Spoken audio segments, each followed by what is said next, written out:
Hello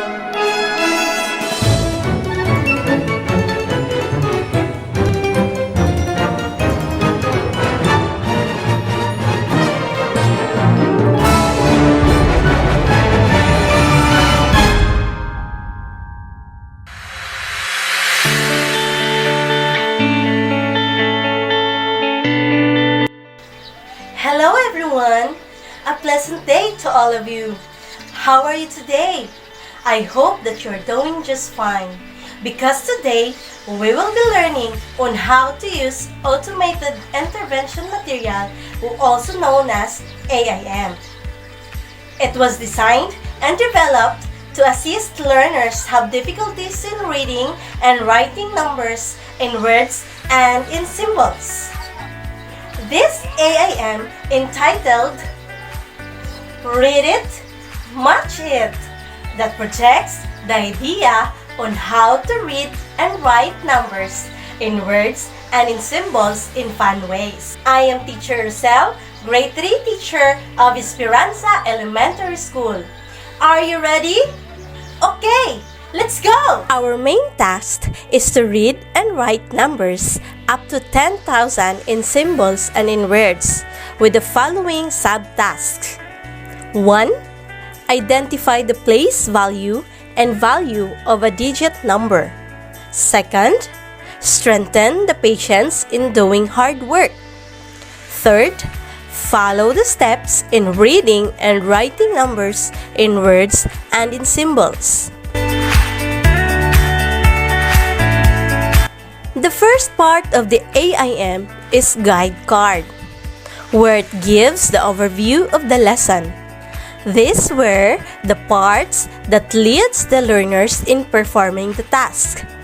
As you can see, the steps in reading and writing numbers in words and in symbols written in there for the pupils to understand and overlook the focus skills they needed.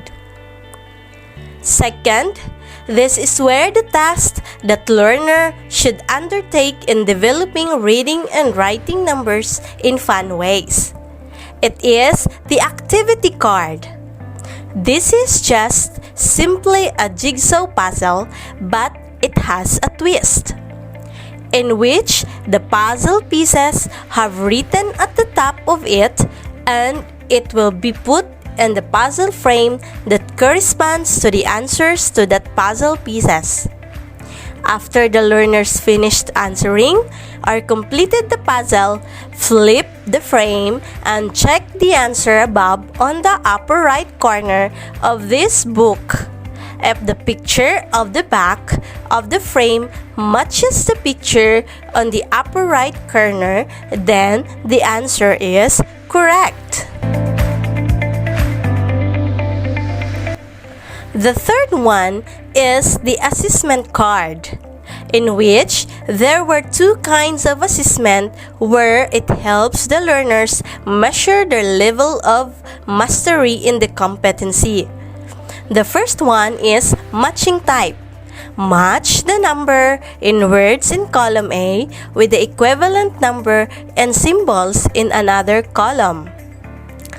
Another is fill in the blanks, where learners supply the missing words that can find in the box below.